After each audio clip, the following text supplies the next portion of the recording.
Hello, my name is Will Blair Miller, and I am the subdivision administrator for the City of Chesapeake, currently working in the planning department. The item before you is agenda item number 8, titled Agricultural and Conservation Division, and it has a file number of PLN TXT 2023013. This proposed amendment was initiated by the City Council, who adopted a resolution on December the 12th, 2023, requesting the Planning Commission to consider and make recommendations concerning proposed amendments to the city zoning and subdivision ordinances pertaining to the division of land for agricultural purposes.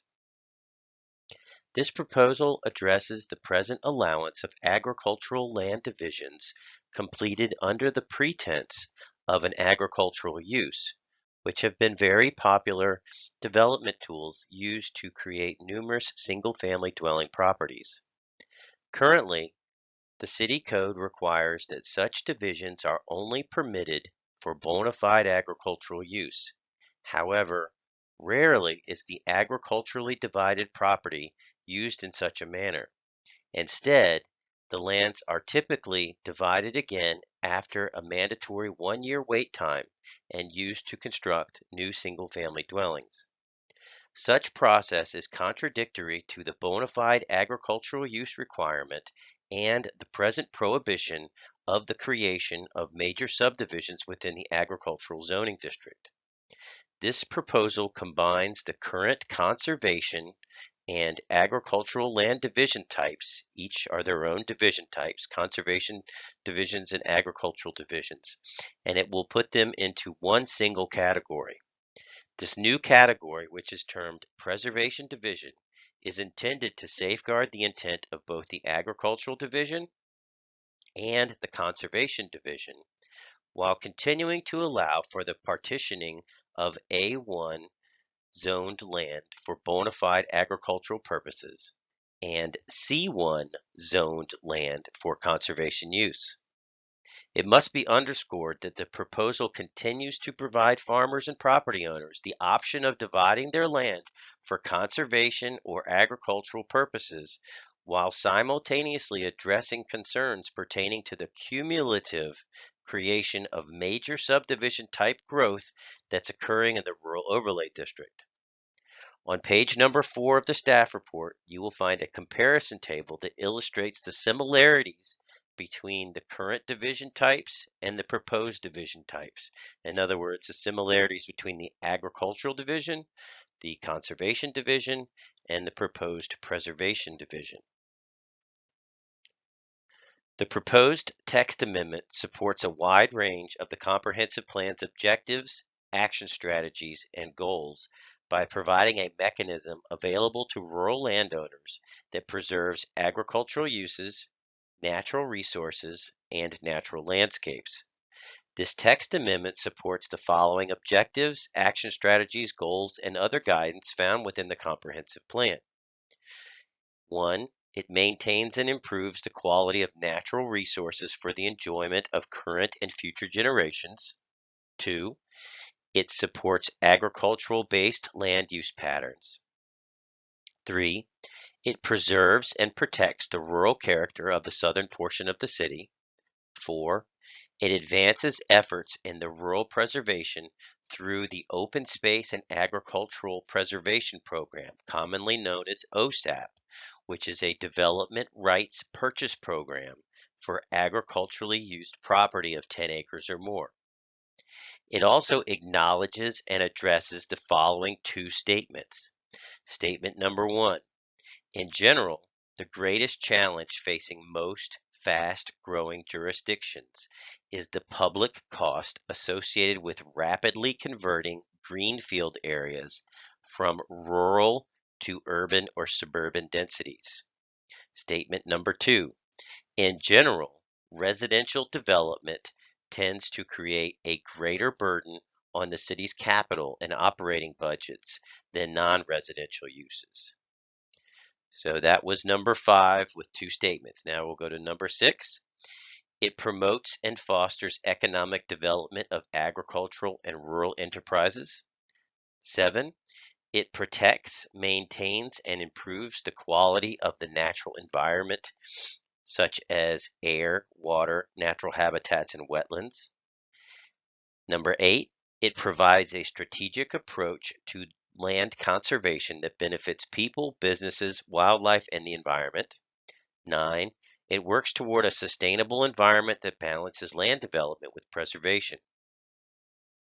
The proposed text amendment supports City Council's 2023 desired outcomes of environmental responsibility through voluntary long-term preservation of agricultural lands, conservation lands, and other rural properties containing desired environmental features such as, but not limited to, woodlands, streams, floodplains, and wetlands, which will improve the overall beauty and environmental health of the city.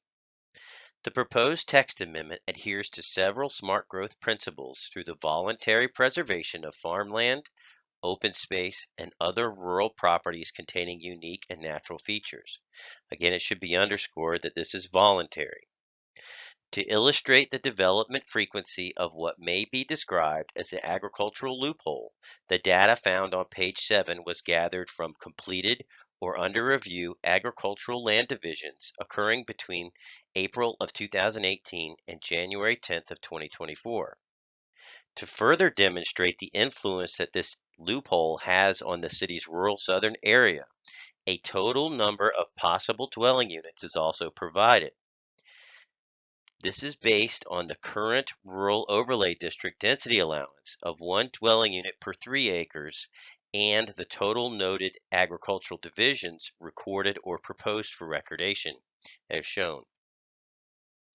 So what you'll see is 21 applications were processed. Of those 21 applications, there were 25 lots that were included. Of those 25 lots, 70 lots of at least 15 acres or more were recorded, and 21 lots that are at least 15 acres or more are currently under review for recordation.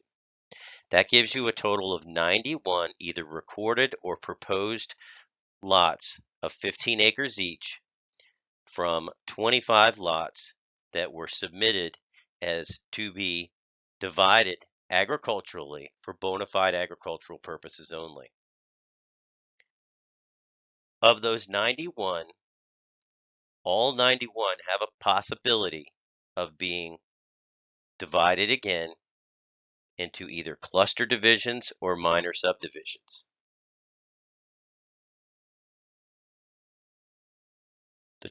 Of the 70 recorded, the 70 15-acre lots recorded, there are now 94 1-acre or 3-acre lots either recorded or under review for recordation. So these are 1-acre and 3-acre lots that have already been created or are under review from the 70 agricultural divided lots that were recorded, as you see above.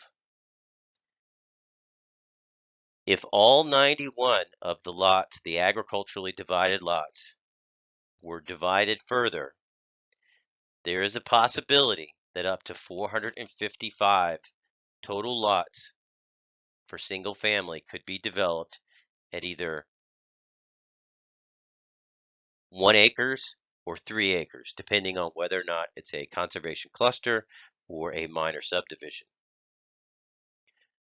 Now, some may argue that there's no way that you'll be able to divide every single one of those lots, and that may be true.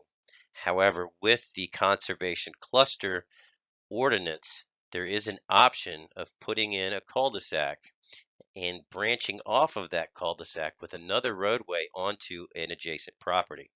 So you can actually get further into, I'm not going to say the landlocked area because it shouldn't be landlocked, but further into these developments, these parcels, by utilizing the allowance of a cluster development and the branches of those roadways that can occur. Staff findings. Number 1, the proposed text amendments will support the city's comprehensive plan, which calls for the retention of a well-defined and protected belt of rural landscape surrounding the more developed portions of the city, and that development within the rural overlay district is to be generally of low intensity while simultaneously encouraging agriculture and related uses. Number 2, the proposed text amendments will help bring voluntary divisions of agricultural lands into agreement with the intent of the Rural Overlay District by ensuring the property is used for bona fide agriculture or conservation uses instead of development. The proposed text amendments will better align with the Rural Overlay District by addressing the growth of incremental divisions of land that cumulatively result in the establishment of major divisions, which is in conflict with the allowances found in the city zoning ordinance and the comprehensive plan. The proposed text amendments will add a mechanism of enforcement that helps ensure lands divided for bona fide agriculture or conservation purposes are protected from future development through the use of specific preservation easements. The proposed text amendments continue to allow farmers and landowners the option of dividing their property for bona fide or conservation purposes. The proposed text amendments follow good zoning practices. To encourage robust stakeholder involvement, a series of 6 rural listening sessions were held at Grassfield High School, Fire Station number 7 on Battlefield Boulevard, and Fire Station number 10 in Sunray. These were held between September and October of 2023. Those listening sessions offered a forum for attendees to express their thoughts and provided an opportunity for staff to listen and take notes. The citizens at the sessions were predominantly people living in the rural area on 3-acre lots. However, the sessions were also attended by farmers of various ages, large tract landowners, and a few people from outside the Rural Overlay District. Important highlights of the citizen listening sessions can be found on page 12 of the staff report. Overall, staff believes the proposed text amendments are vital to the protection of the rural land use pattern and natural landscape found within Chesapeake's Rural Overlay District. These amendments support multiple goals found in the city zoning ordinance, the city code, and the adoptive comprehensive plan. These goals strive for a rural district comprised of low-intensity development, mainly devoted to agriculture and related uses, while simultaneously promoting the preservation and protection of the rural character found in the southern portion of the city. Based on the analysis and findings contained in this report, staff recommends approval of the proposed text amendment. Thank you for your time.